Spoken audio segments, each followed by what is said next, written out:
el Día Internacional de las Mujeres y, como todos ustedes saben, aprovechamos para darles a conocer diversos aspectos en relación con el 8M. Las discriminaciones que las mujeres hemos sufrido en múltiples áreas y ámbitos de nuestra sociedad a lo largo de toda la historia están patentes, desde luego que sí. La psicología es una ciencia que se ha forjado dentro de nuestra sociedad machista y patriarcal.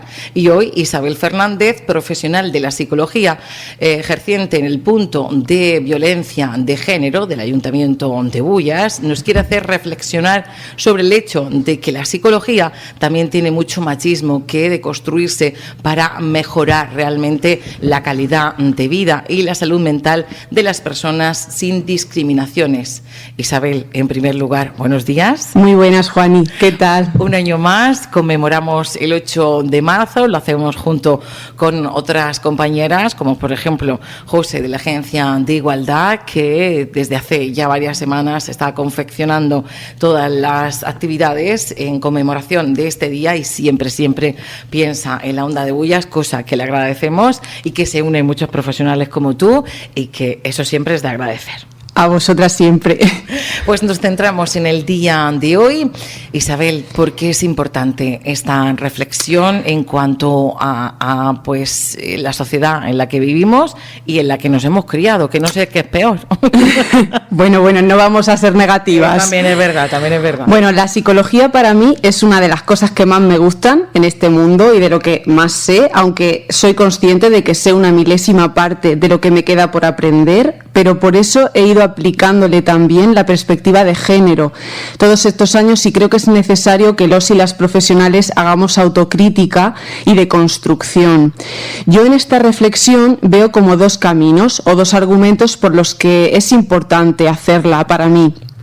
La primera de ellas es que, siendo la psicología la ciencia que estudia el comportamiento humano y que debe por encima de todo respetar los derechos humanos de hombres y de mujeres y por tanto debería ser feminista en sus orígenes, pues no. Nos encontramos que, como todas las disciplinas científicas, históricamente es muy machista.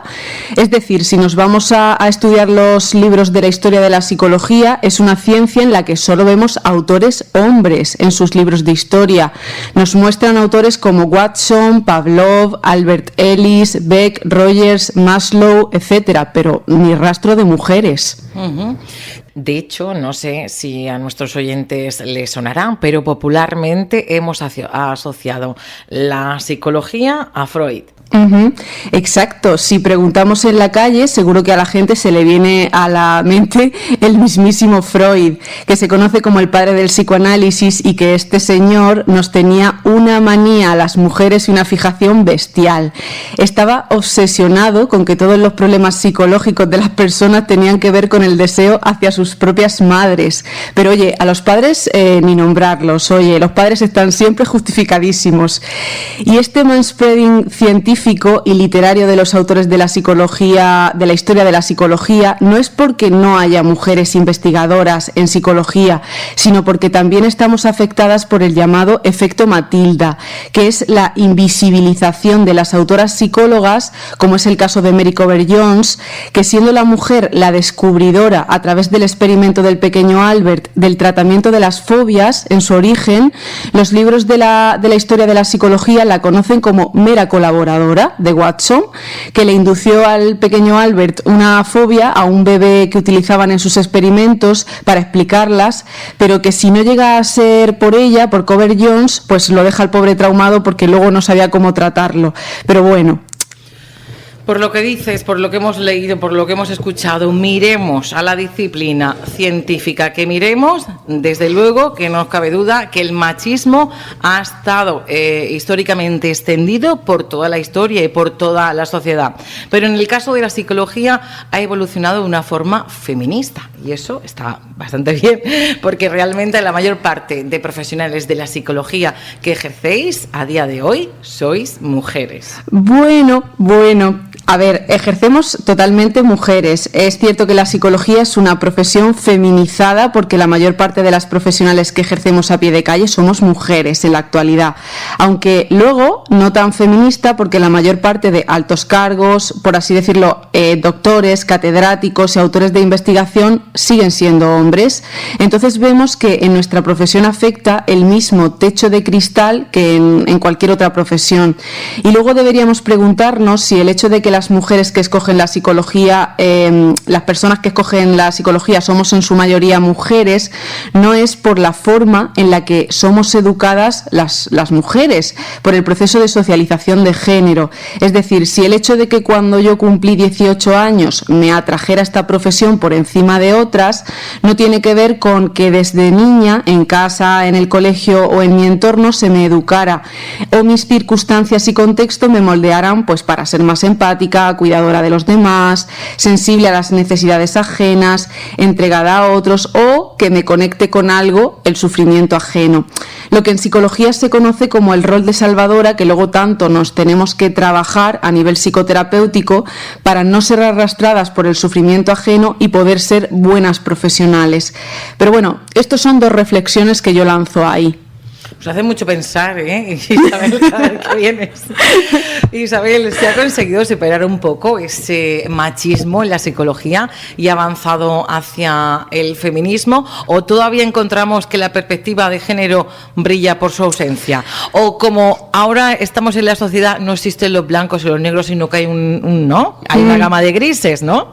Bueno, como en todas las disciplinas, supongo, la psicología cada vez tiene más perspectiva de género pero bueno, aún sigue muy impregnada de machismo, lo cual a mí me parece, la verdad, hasta negligente, mezclar machismo con psicología. Es decir, ya no es una cuestión ideológica, como muchos creen, sino que vemos que si no vemos cada caso que nos llega a las sesiones de psicología con una perspectiva social, contextual y de género, pues teniendo en cuenta también esos estereotipos de género que nos someten a mujeres y a hombres y el machismo, pues no vamos a poder abordar correctamente esos malestares que esas personas traen. ¿Por qué hasta para hablar de salud mental no nos afecta los mismos problemas o de la misma forma? No nos afectan de la misma forma. Lo que reflejan los estudios y las estadísticas es que tanto, por ejemplo, la ansiedad como la depresión es más padecida por mujeres, más frecuente en mujeres. Es decir, se ha visto que son problemas psicológicos predominantemente femeninos en el sentido de que el mayor porcentaje de personas que los sufren en la actualidad son mujeres. Y lo mismo ocurre con otros diagnósticos como son la fibromialgia, el dolor crónico e incluso los problemas autoinmunes y las somatizaciones. ¿Es algo esto genético que haga que las mujeres seamos más débiles o más propensas? Por supuesto que no. Influye mucho el contexto social, el patriarcado, ¿no? Y la educación que recibimos. Mira, a la hora de investigar las causas de los problemas de salud mental, como sería la depresión o la ansiedad o las somatizaciones, a la hora de investigarlos, si no tenemos en cuenta situaciones que vivimos de discriminación las mujeres y que nos afectan a diario en nuestras vidas, estamos pasando por alto factores que causan o mantienen esos problemas psicológicos. Y si no los tenemos en cuenta a la hora del tratamiento y los pasamos por alto, esa mujer no estará siendo correctamente tratada y puede cronificarse, que no me gusta mucho esta palabra, pero bueno, es lo que pasaba hace unos años. Por ejemplo, pongo un ejemplo para que sepáis a lo que me refiero. Hace unos años había como una creencia errónea socialmente extendida de que existía la depresión crónica.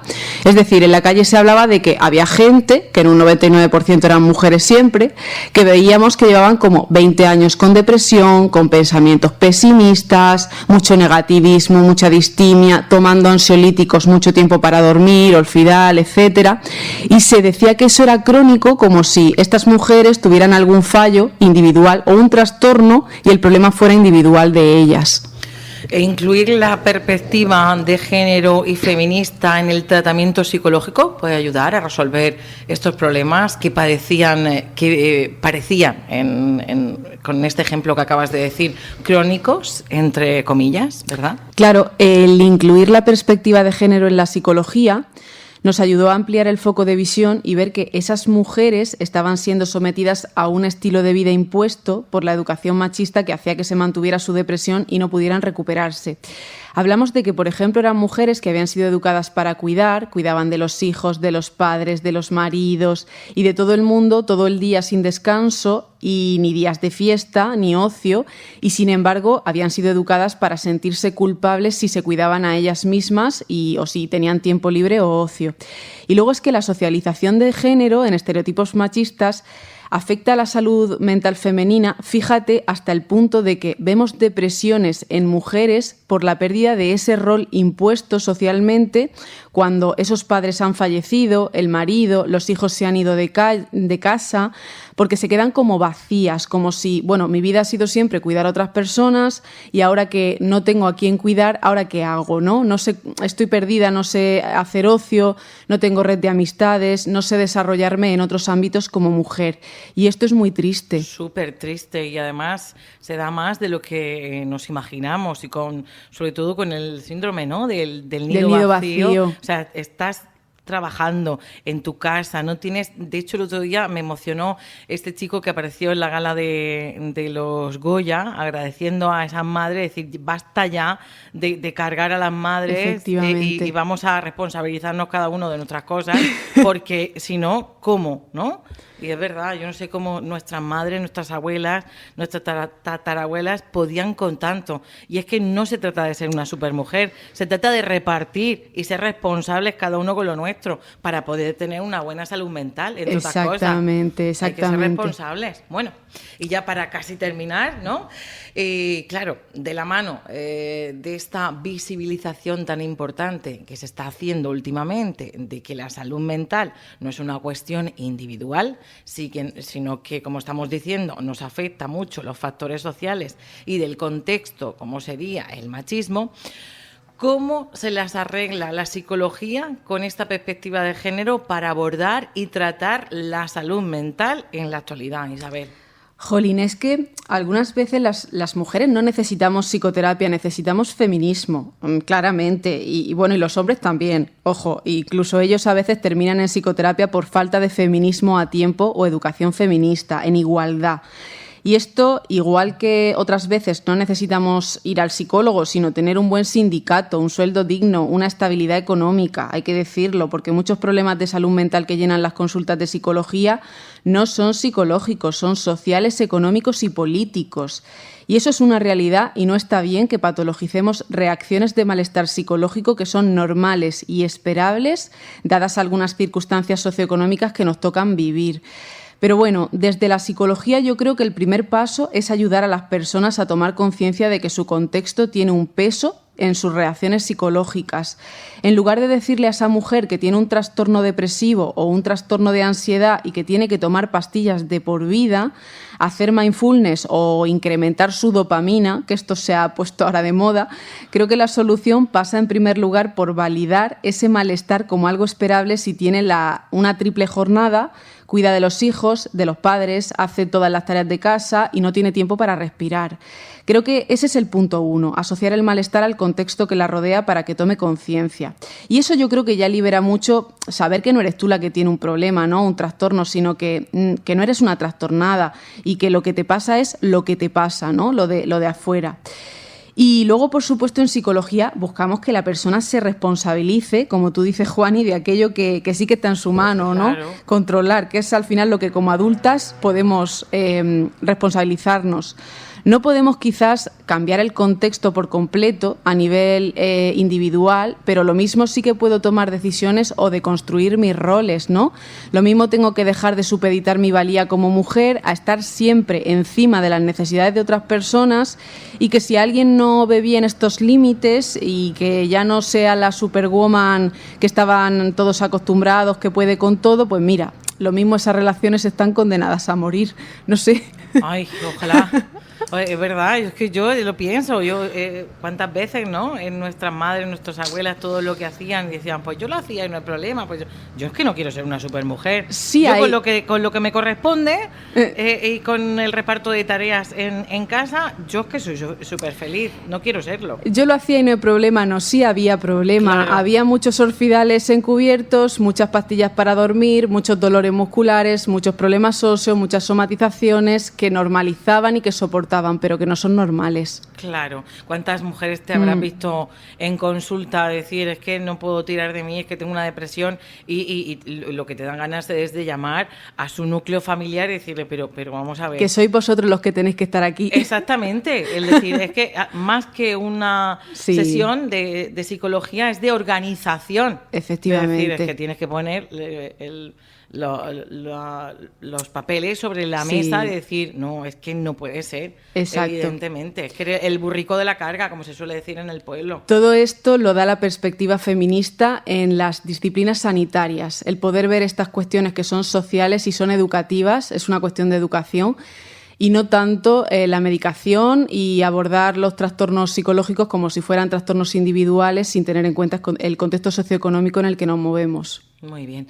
Pues en el día de hoy hemos abordado este tema tan importante. Recordarles que tenemos un servicio confidencial y gratuito en el Ayuntamiento de Bullas, que es el servicio PAE, con una profesional al frente, que eres tú, Isabel Fernández. Y recuérdanos cuándo te podemos encontrar y cuándo nos podemos poner en contacto con este servicio. Bueno, el servicio PAE es el punto de atención especializado a mujeres que estén siendo víctimas de cualquier manifestación de la violencia machista en el ámbito de la pareja o la expareja. Estamos todas las mañanas, ¿vale? Y el teléfono de contacto es el 667 10 93 64, pues tanto para cualquier usuaria como cualquier familiar que se quiera asesorar porque conozca algún caso y quiera pedir información. Isabel, muchísimas gracias y nos volvemos a encontrar cuando tú quieras. Hasta la próxima. Hasta luego.